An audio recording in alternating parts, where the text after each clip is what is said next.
This is the story of a man who is a devout communist, conspiracy theorist, and environmental terrorist who claimed that what he was doing was improving the waterways of an island by introducing invasive species into an ecosystem. A man who is single-handedly responsible for doing more invasive species damage to a native ecosystem than likely any other human. That man is one Joseph Stewart Smith, and this is that story. Smith was born in London, England in 1913. While we don't know much about his early life, we do know that he loved fishing. This period of time was at least relatively happy, as he would spend large stretches of the day fishing by himself. While the other boys in school would be playing sports or such, Joseph was fully content to just travel around and fish in the various streams and ponds that he came across, occasionally selling what he caught to local fishermen to use as bait. As far as his home life went, it definitely seemed that while he loved his parents were not perfect people. He later wrote that his father was a degenerate gambler, and he once had to listen to his mother being loudly abused in the other room while he listened. I should also say that at this point, the early 1900s,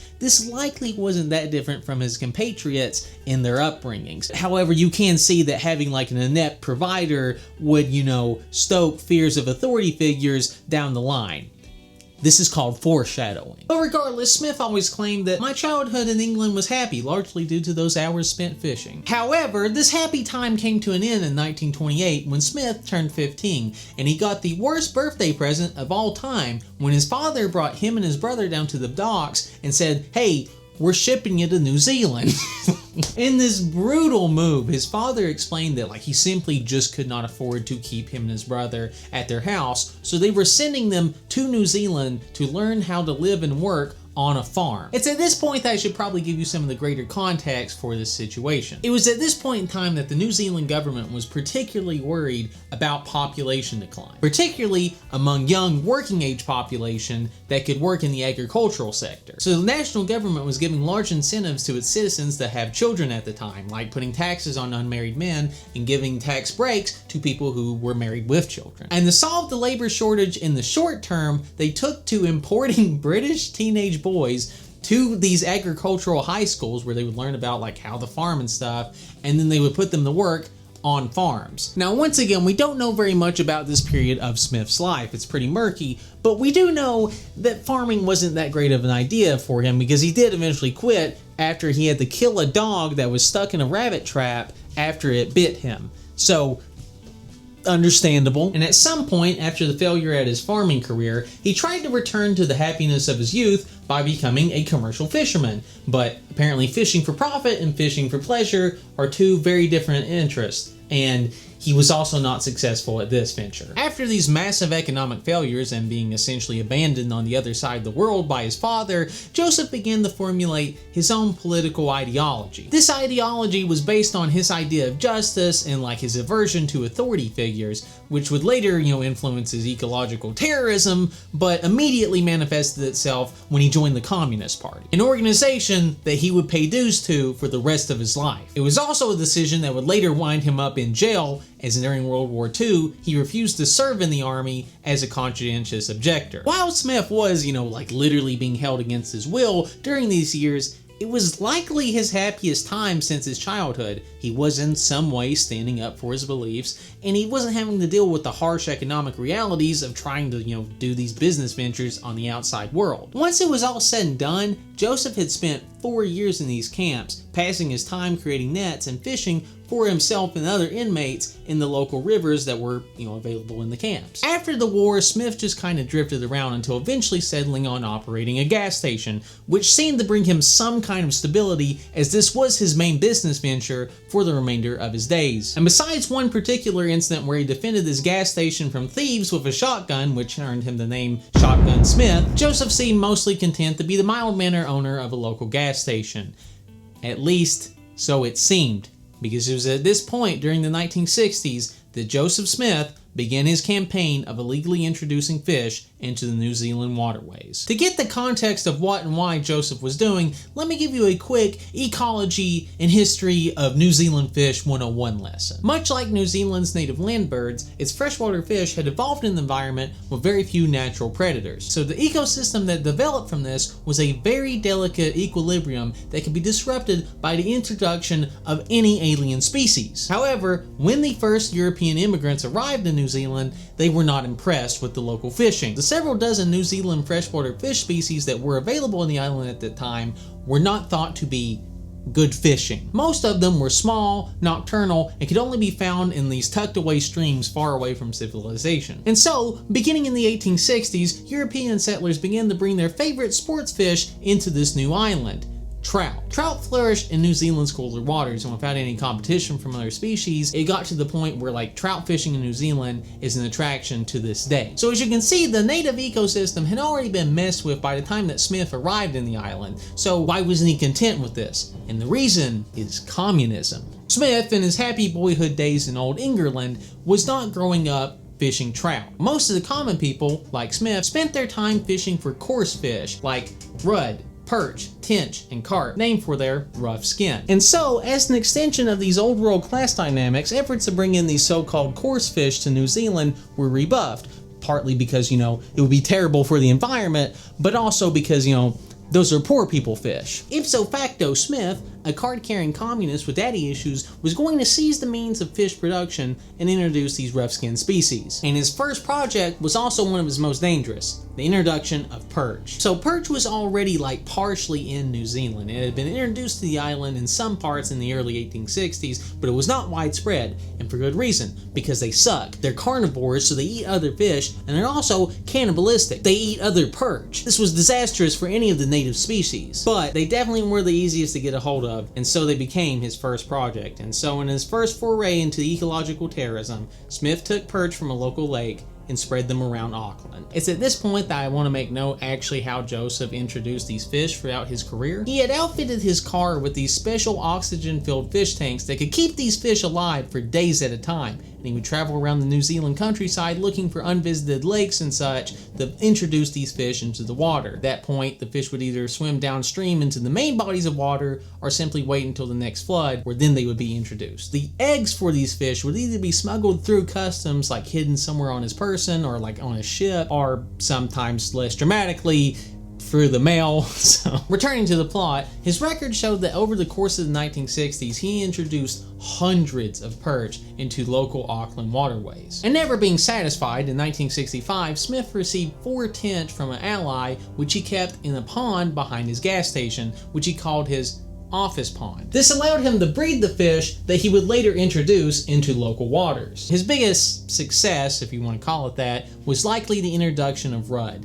Prior to 1969, there were no rudd in the southern hemisphere. However, over the next 20 years, Smith would introduce 10,000 rudd into these local waters. And while he did try to be discreet when he was in the physical act of releasing the fish, he regularly bragged about his exploits to the press. Shortly after this interview in 1974, when he received his first actual punishment from the New Zealand government, when he was actually officially prosecuted. And it was because of this prosecution that he had his car confiscated, his tanks poisoned, and his fish destroyed. And this seemed to set back his so-called liberations for at least 4 years. In response to his prosecution, he wrote bitterly in his diary, "Fascism is a long way from being dead." But however he personally felt about the crackdown, Smith had won, because 1 year later in 1975, rudd was declared acclimatized to Auckland, which meant that it was there to stay, which is a noxious feat single-handedly traced to Smith. Smith himself seemed to realize that he was, suffering from success, as it were, because when he did get back to releasing fish, he did so with perch, in some way to keep the swelling rudd population in check. Over the following years, Smith would release perch, rudd, tench, carp, koi carp, goldfish, and western mosquito fish, which are still found in countless waterways across New Zealand. In 1988, he was prosecuted again, and they took his fish, tank, and cars like they did the last time, but it seemed to do little to dissuade him, as into his 80s, he could be seen in his $40,000 off-road vehicle traveling to these off-the-beaten-path waterways to release fish. And in the places that his devilish fish spawn reached, there were decreases in the native fish populations of 80 to 99%. And one of the lakes that his fish were introduced to, there had been a very successful rainbow trout fishery, which completely collapsed after the introduction of perch. Once again, this is one man with the equivalent of a jazzed up minnow bucket, and he is destroying entire industries single-handedly.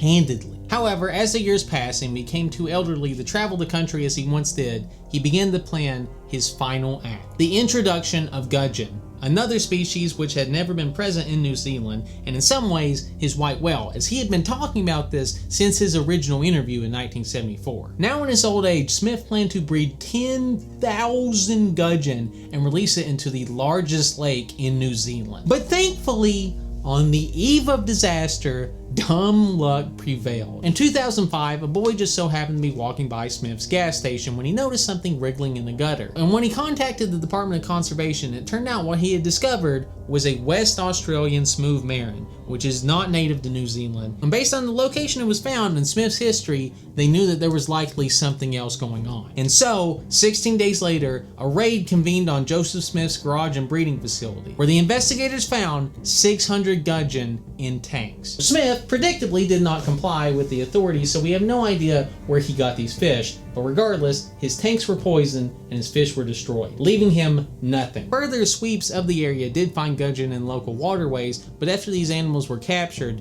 no further sightings were found. This dramatic finale seemed to be the end of Smith's career as New Zealand's most notable ecological terrorist, as no further invasive species introductions could be linked back to Smith. And 3 years later, in 2008, Joseph Stewart Smith died. Following his death, authorities returned to the Smith lair to see if he had been breeding anything in those following years. And the article that got most of the information for this video from states that they were let in by Smith's nephew, which was his closest relative, who, quote, was not in any sense close to his uncle. I guess that being the nation's premier eco-terrorist does not make great for, family bonding time. And while they came to the breeding facility expecting to find that Smith had been breeding animals in those successive years, they found nothing. Nevertheless, the tanks were drenched in a lime solution to destroy any trace of life, ending the complicated legacy of Joseph Stewart Smith. Ooh, so what is there to say about the curious Mr. Smith? Well, the first thing I want to get out of the way is that Smith knew what he was doing. Sometimes in this conversation, the nuance can be lost to the point of was Smith aware that he was polluting these waterways with these invasive species? Yes, he 100% knew. As an example, in that original interview, when he was told that these fish introductions disturbed the natural ecological balance, he responded, "What ecological balance?" and stated there were already alien fish in these waterways. So introducing more doesn't make it better, Smith. Well, according to the people that knew him the best, they swear that he personally thought that he was doing a good thing. He did enjoy fishing, and he personally thought that the introduction of these invasive species were benefiting people, especially children. At one point he said that the greatest pleasure a boy can have is fishing. But also, while he did attend fishing club meetings and fund organizations as an adult, he rarely actually fished in his, grown years. Curious. He also, personally hated eels for some reason. He thought that they were too snake-like and would be scary for kids to catch, which is why he never tried to introduce them, which is, fair enough, but, strange place to draw the line in the sand, you know what I mean? But as far as his internal motivations to do, what he ended up doing, I feel like that there was a few things that kind of, stirred into that pot. Like his communist allegiances. Smith was legitimately, in some indirect way, hurt by the capitalistic countries that he did live in. And so, by introducing these illegal fish illegally, he was throwing a stone in the eye of this, authority figure that had hurt him. And speaking of authority figures, there are some people who have done these Freudian analysis of the situation where they're he was this British boy who was taken from England and, thrown into New Zealand, so he was just trying to recontextualize that by taking these British fish and putting them into New Zealand. However, I do not necessarily know how much of any of that I believe. And whenever I do these videos, I usually try to keep them as neutral as possible, but I am just straight up going to tell you my opinion here. What he did was wrong. Okay, probably not that controversial of an opinion to have, but I just want to make that clear. So this was not, as he sometimes said, a liberation of these fish. It was an illegal and immoral introduction of an alien species into a very delicate natural environment that had, permanent repercussions for the area. And it was done for no other reason other than Joseph Smith personally thought that it would make better fishing for these kids. Michael Jordan meme, you know what I mean? This was not a tyrannical government stepping on your freedom as you were this freedom fighter for these fish. No, it was an immoral act because you personally thought that this would be cool. If you want to have fishing like in England, fish in England. Today, Smith stands as one of the most consequential ecological bad actors of all time. Like, I literally cannot find another person who had as much negative impact on the environment in the way of introduction of alien species than this guy. As an example, one former environmental official stated, "Imagine if one guy was responsible for the introduction of rats, possums, rabbits, stoats, and pigs to New Zealand." Stewart Smith was pretty much that guy, but he just did it with freshwater ecosystems around the country. And so, we are left with the story of a guy who devoted himself completely to a mission. It just so happened to be an incredibly misguided and destructive one. Watch this video for more epic content from me.